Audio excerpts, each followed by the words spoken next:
السلام عليكم ورحمة الله وبركاته. النهاردة بوريكم طريقة الفراخ المحشية، وازاي الرز بتاعها يطلع مفلفل بالشكل ده وبالجمال ده. شايفين ما شاء الله تبارك الله، والفراخ مستوية جدا. يلا بسرعة على الطريقة نشوف عملنا الجمال ده ازاي. بسم الله الرحمن الرحيم. بسم الله الرحمن الرحيم. اول حاجه انا طبعا عندي الفراخ بكون غسلاها وخليها زي الفل ومصفياها كويس قوي. هعمل لها بس تتبيله كده بحطها تحت الجلد مميزه جدا. معلقه من الزبده بدرجه حراره الغرفه بتكون لينه زي دي كده اهي. عليها عصير ليمونه، عليها فلفل اسود ربع معلقه كده، رشه يعني من الفلفل الاسود، برضو رشه من الملح مش بكتر فيها اهي. بهارات الفراخ برضو رشه، واقلب الخليط ده كويس قوي. انا عاوزاه ده متجانس كده مع بعض. قلبته بالشكل ده. اخد بقى الفراخ ادخلها احشيها يعني من تحت الجلد. الفرخه دي كده مثلا اهو بنشفها كويس قوي، واكون منشفاها برضو من جوه كويس قوي.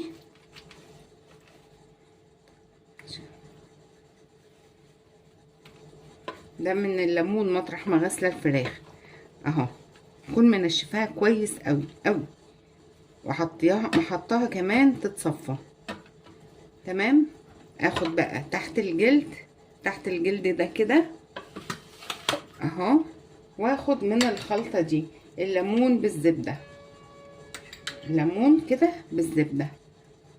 اخد من الليمون، طبعا الليمون بيفصل اهو، وادخل تحت الجلد بالشكل ده. انا شايفين اما رفعت الجلد اهو في الليمون والزبدة. حاول ادخل بقى من تحت الورك برضو، يعني على قد ما اقدر ادخل الخلطة دي تحت الجلد، تديها طعم حلو قوي وبتديها تحميرة حلوة، والفص الصدر نفسه بيبقى طايله تتبيلة مميزة وحلوة قوي اهو بالشكل ده. اكمل انا بقى بقية الفراخ وهوريك ازاي بتحشي الفراخ، انهي الفراخ اللي بتتحشى من بطنها بس، وانهي الفراخ اللي بتتحشى كلها. اتبل الباقي كده.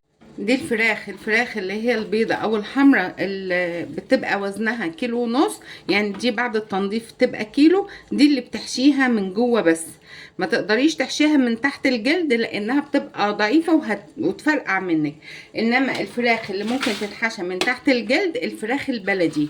الفراخ البلدي برضو، الفراخ البلدي انتوا عارفين انها بتبقى وزنها قليل، كيلو ونص او 2 الا ربع. دي اللي بتحشيها بتبقى كيلو ونص، وبعد التنظيف برضو بتبقى كيلو. دي اللي بتتحشي، دي اللي ممكن تحشيها من تحت الجلد. ده جلدها بيتحمل، جلدها حتى تلاقيه حمول، وبرضو في الاخر بسيب الجزء دي بتاعت الرقبة دي، وبرضو بقفلها لان هي ممكن تحشيها زي الحمام بالظبط من عند الرقبة كمان. ماشي. طبعا بقفل كل الفراخ من البداية هنا بخل الستيكس ده الصغير ده، وبعد كده احشيها وبرضو اقفل من تحت. يلا كده نعمل بقى الحشو مع بعض. شوية من الزيت، عليهم معلقة من السمنة، سخنهم مع بعض كده، واضيف عليهم بصلتين مفرومين ناعم اهو. بصل زي ده، لا اما متخرط ناعم لا اما مفروم كده في الكبه ناعم، واقلبهم كويس قوي، اسخنهم كده مع بعض. شويه بقى من الفلفل الاسود، وشويه من البهارات المشكله،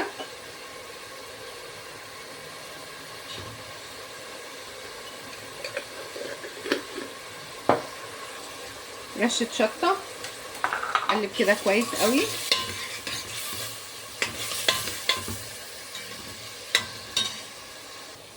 كمان ورقتين لورا وعود قرفه، واحط برضو قرفه بودر اهو.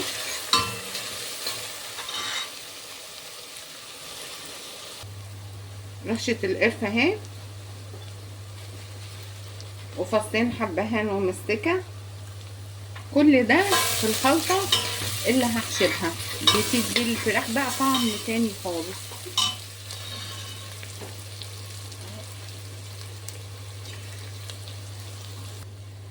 خلاص بعد ما قلبتهم كده كويس قوي مع بعض، انا مش عاوزاهم لونهم يغمق ولا حاجه. بضيف كوبايه من الرز المغسوله، رز بقى مصر، رز بسمتي زي ما انت عاوزه، بس عاوزاكي تعرفي ان كل كوبايه كل فرخه بتاخد نص كوبايه من الرز المصري. انما انا عملت هنا 3 فرخات حطيت عليهم كوبايه رز بسمتي. تمام، يعني في المصري بتاخد من نص كوبايه لتلات ارباع كوبايه، في البسمتي بتاخد اقل طبعا. واقلبهم كده كويس كده مع بعض. انا عاوزه الرز يسخن. حبيت تزودوا الرز والباقي تطبخيه عادي، يتقدم جنب الفراخ براحتك خالص. حبيت تطبخي الرز تاني مفيش اي مشكله. انا اهو زودت شويه علشان اطبخه عادي. وطبعا اديله بقى الملح بتاعه،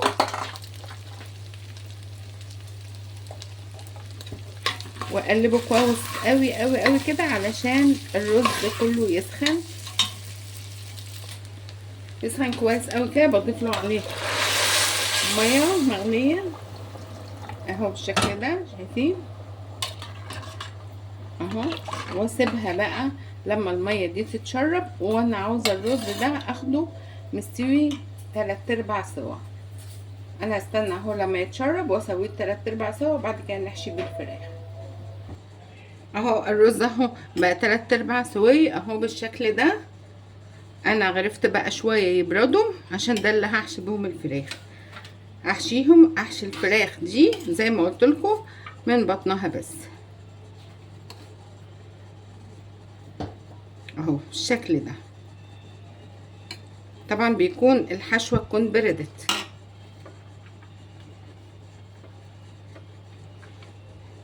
ابدا بقى اقفلها بخلة الشيش طاووق دي بالستيكس الصغير ده. ممكن برضو او التانية بتاعت عصاية الشيش طاووق مفيش مشكلة، ولكن بتقصيها على قدها. تقفليها كده وندخل تحت الجلد بقى. ده الفراخ البلدي اللي ندخل تحت الجلد منها مفيش مشكلة اهو. وزي الحمام امشي كده امشي كده عشان يبقى شكلها منتظم وشكلها حلو. وبرضه اقفلها كده من تحت بالشكل ده نفس الطريقة بالظبط. هنسيب الرقبة؟ لا، برضه هنحشي الرقبة.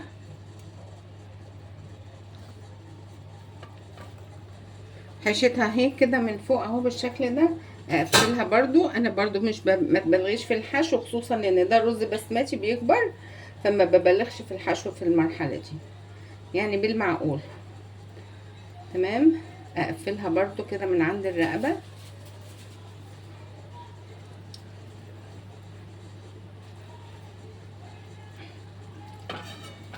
هنيجي بقى نربطها. فراخ لازم تتربط كده من عند الرجل عادي، بأي دبورة بتربطيها بالشكل ده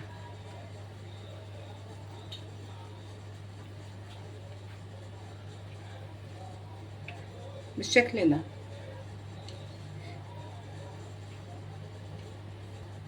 بعد ما ربطتهم اهم كلهم بالشكل ده اهو اهي، ابدا بقى صينيه تكون مفروشه تكون مفروشه فلفل وبصل وبطاطس زي ما انتي عاوزه، ممكن جزر زي ما انتي عاوزه، ونرص بقى فيها الفراخ. ودي اهي دي حاشينها. الحكمه ان احنا بنحشي البلدي ليه من تحت الجلد؟ علشان البلدي الصدر بتاعها ما بيبقاش كبير، فبتدي شكل حلو انها تتحشى من تحت الجلد اهي. حطيتهم كده بالشكل ده. هغسل ايديا واقول لكم بقى هنغلفها ازاي. هاخدها بس رشه زيت كده خفيفه من على الوش عشان لما احط عليها ورقه الزبده ما تلزقش. واجيب طبعا ورقه زبده. ليه؟ عشان احنا بنحطش الفويل مباشر، لازم عليه ورقه زبده. ودي احلى طعم للفراخ المحشيه، لما بتنزليها في الميه الطعم كله بيروح في الميه، انما الطريقه دي جميله جدا مميزه. حتى بقى من ورقه الفويل كده.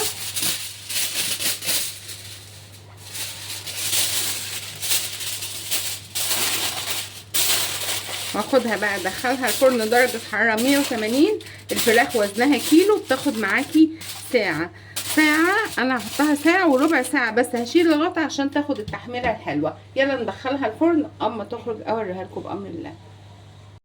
ما شاء الله اللهم بارك، لما خرجت من الفرن لونها تحفه، شكلها مشاهي جدا. شايفين؟ تبارك الله. دي اللي محشيه تحت الجلد، دي الفراخ البلدي المحشيه تحت الجلد، ودي الفراخ اللي مش محشيه تحت الجلد. شايفين؟ بيبقى جلدها رقيق، فممكن مستاهله انها تتقطع او تضرب مع الحشو. انما التانية اهي تحفه اللهم بارك.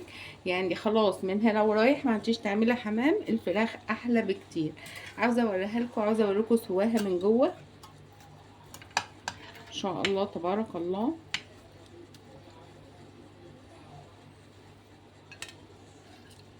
والبطاطس اهي مستويه جدا ان شاء الله تبارك الله.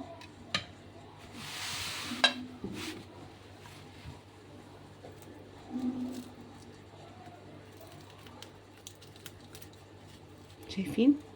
شايفين الجمال؟ عايزه اوريكم الرز كمان.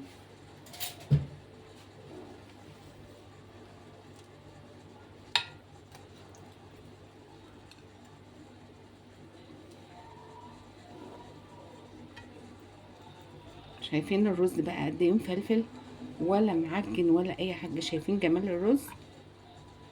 ما شاء الله تبارك الله، تحفه.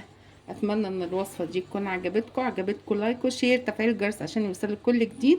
تقابل في وصفه تانية باذن الله، والسلام عليكم ورحمه الله وبركاته.